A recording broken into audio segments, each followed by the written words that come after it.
Assalamualaikum warahmatullahi wabarakatuh. Kami dari kelompok 10 ingin menjelaskan salah satu bangunan Saint Peter Square yang menggunakan desain arsitektur barok yang terletak di kota Roma, negara Italia. Nah, sebelum melanjutkan video, saya akan sedikit menjelaskan tentang St. Peter Square, yang dimana St. Peter Square ini merupakan karya dari Gian Lorenzo Bernini yang merupakan artis Italia yang sebagian besar berkarya di Roma dan juga merupakan seorang arsitek terpandang. St. Peter Square berada di Vatikan, kota Roma, Italia.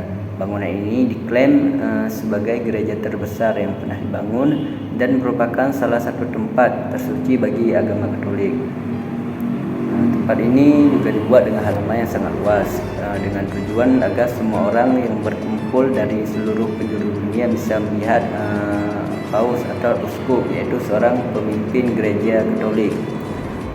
Selain itu sebanyak 284 kolom dirancang dengan sentuhan arsitektur barok yang dramatis.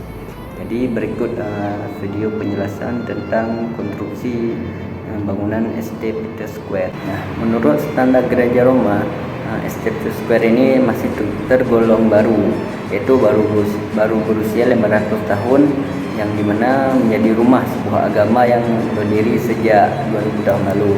Tapi itu bukan St. Peter Square ini bukan gereja pertama yang ada di lokasi tersebut. Jadi sebelumnya ada sebuah gereja atau St. Peter Square yang asli yang dibangun sekitar tahun 315 oleh Konstantin, yaitu merupakan kaisar Romawi Kristen pertama. Jadi Konstantin ini merupakan Kristen yang mendapat penglihatan itu pas pertempuran perang itulah. Jadi dia melihat kayak sebuah salib di langit, yaitu dengan kata-kata in hoc signo vis, yang artinya bisa dibilang di bawah tanda ini engkau menaklukkanku. Jadi sejak dia menang itu dia kayak bertobat dan mengucap rasa syukur itu. Lalu dia mendirikan kayak sebuah masjid,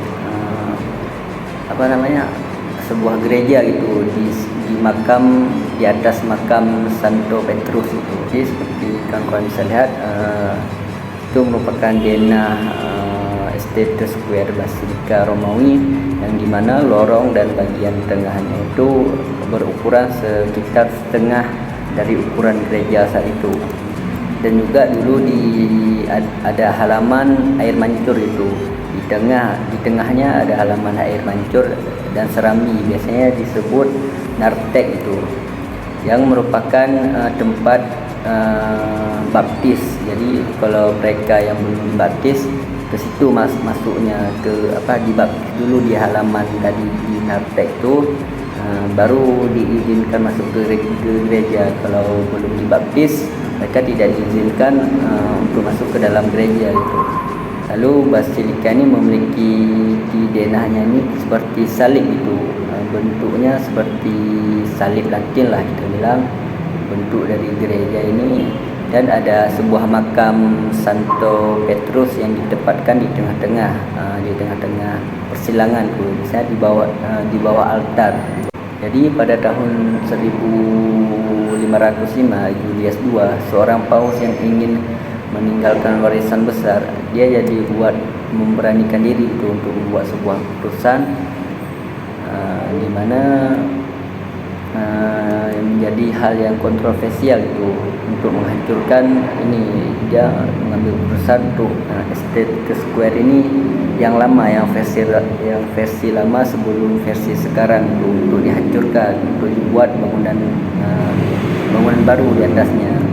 Jadi itu merupakan sebuah kayak kontroversial lah terhadap keputusan yang diambil. Jadi pada saat itu St. Peter Square baru berusia 1000 tahun itu. Yang lama itu baru berusia sekitar 1000 tahun dan telah dijarah berkali-kali. Jadi sudah dijarah, diambil lah kayak apa yang ada isinya oleh penjarah itulah. Lalu sehingga gerejanya runtuh itu. Ya, Selain itu juga Julius ini seorang Paus Julius II nih lah, tepatnya dia menginginkan sebuah gereja yang besar gitu, yang lebih besar dari sebelumnya, yang kira-kira dapat menampung makam dan kayak juga bisa menampung patung-patung itulah yang diukir oleh seorang Michelangelo untuknya. Jadi Michelangelo pernah mengukir juga sebuah patung megah untuk Paus Julius II ini. Setelah keputusan Julius II itu, dia mengutus ini seorang arsitek bernama Donato Bramante untuk mendesain Estepte Square yang baru itu. Dan juga dia merupakan salah satu arsitek yang berbakat pada saat itu. Jadi Bramante ini memiliki tugas yang sulit tuh, di mana dia harus meruntuhkan dan membangun kembali gereja yang sangat penting pada saat itu, yaitu gereja Estepte Square, yang dimana yang sebelumnya direncanakan akan dihancurkan lalu dibangun kembali, dan tentu memiliki susunan Kristen yang tentu beberapa hal sulit untuk dilestarikan tuh, yang tidak sama seperti sebelumnya lah. Ada beberapa yang harus dilestarikan lagi. Jadi gereja ini dimulai dibangun pada tahun 1806 itu, tahun yang sama didirikannya lembaga Vatikan yang lembaga Vatikan lama lainnya, itu Garda Swiss lah tepatnya.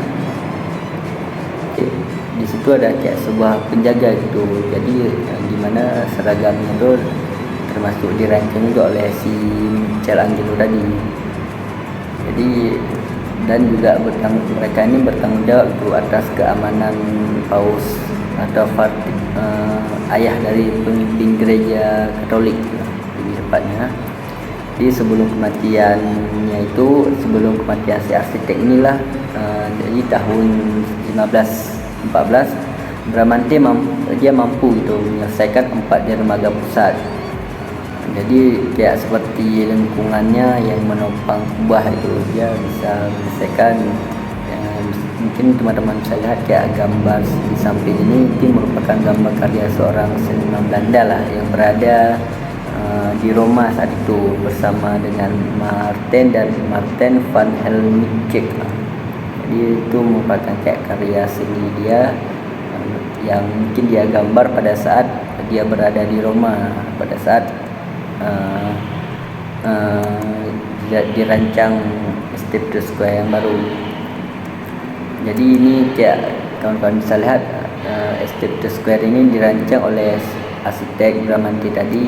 Ini merupakan gambar yang sedang dibangun lah, dimana kayak bisa kawan lihat ada kubah besar yang muncul di bawah ini itu Estepte Square yang lama tuh masih utuh tuh, jadi dibangun di atasnya. Jadi selama 40 tahun beberapa arsitek dan paus memiliki ide sendiri, jadi dia nggak langsung jadi. Jadi kayak kan pemimpinnya tuh ada masanya, kayak kalau udah meninggal nih naik pemimpin yang baru, jadi mereka juga ada ide-ide tersendiri. Jadi yang lama nih dibangun belum selesai, jadi pas yang duluan habis masa pemimpinan nih naik paus yang baru itu atau pemimpin yang baru, jadi digabung lagi gitu desainnya, nggak satu dari awal tuh, nggak satu bentuk tuh. Jadi ada ide-ide tersendiri lah, kayak arsiteknya pun juga tidak satu ya, ada beberapa juga yang bekerja di beberapa paus atau uskup tersebut. Nah, jadi itu salah satu rencana dari si arsitek Bramante tadi ya, dimana kehalusannya itu sangat bagus tuh dari. Jadi gagasan tentang rencana ini sedang diuraikan kalau sekarang tuh oleh banyak organisasi lah itu. Tapi sayangnya, yang lebih sangat sayangkan, desain dari si arsitek Bramante ini nggak jalan sesuai strukturnya itu, karena nggak memadai. Jadi Bramante ini dia memiliki gagasan bahwa dia akan membangun sebuah kubah itu yang agak mirip dengan kubah Pantheon ya. Nah, jadi setelah arsitek Bramante meninggal, datanglah arsitek lain yang datang untuk melanjutkan pekerjaan proyek Estepte Square ini yang belum selesai gitu.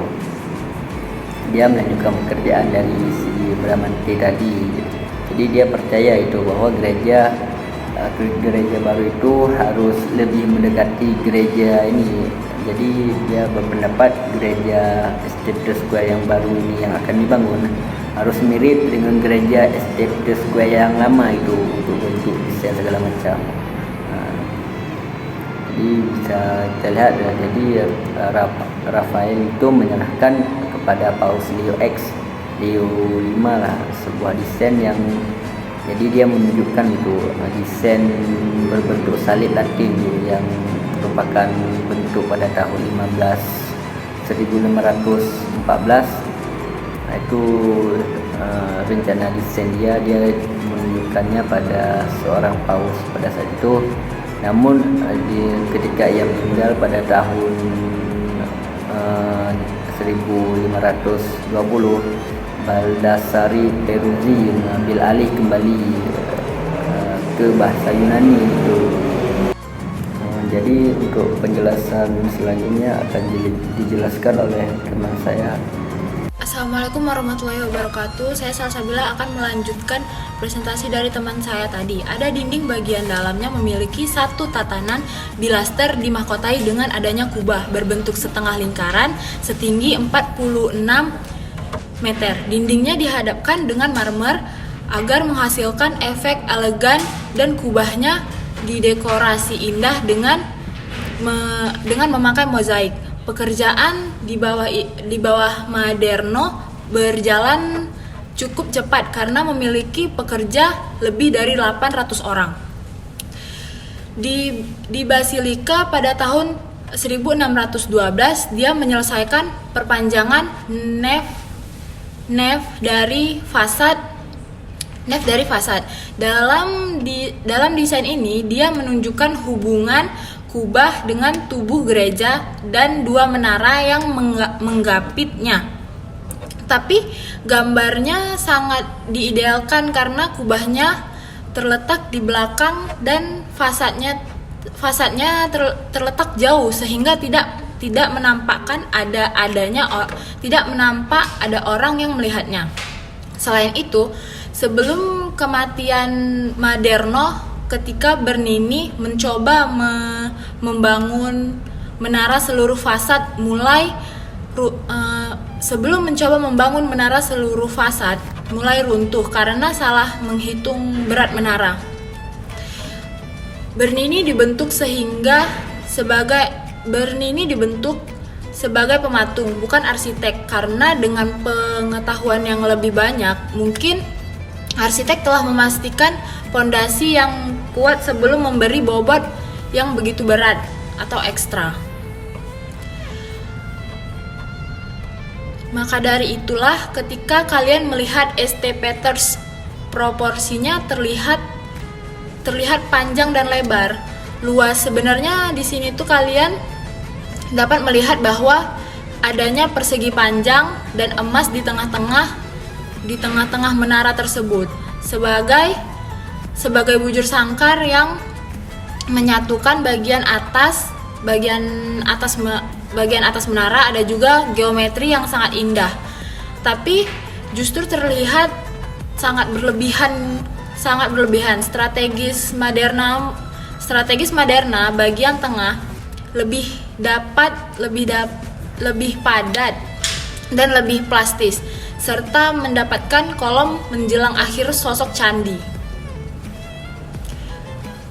Ini adalah gambar Templeto karya Bramante, salah satu bangunan Renaissance yang paling berpengaruh.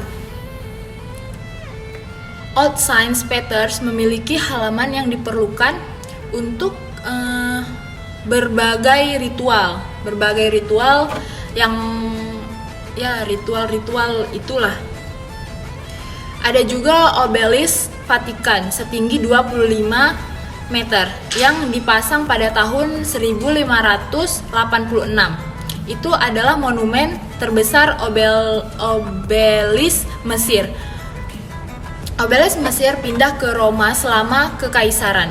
Obelis ini awalnya terletak di tengah Sirkus Nero saat obelis yang lebih kecil di Roma di Apse Santa Maria Maggiore semua diposisikan oleh Fontana. Proyek asli Maderno seharusnya menekankan fasad Maderno. Perhatikan juga bagian Bernini mengakhiri ruang halaman yang dia menempatkan fasad tuh sebuah kuil-kuil Romawi seperti itu. Sekian presentasi dari kami tentang konstruksi bangunan Saint Peter Square. Mohon maaf apabila ada kekurangan dan kesalahan dalam penyampaian video. Kami akhiri. Assalamualaikum warahmatullahi wabarakatuh.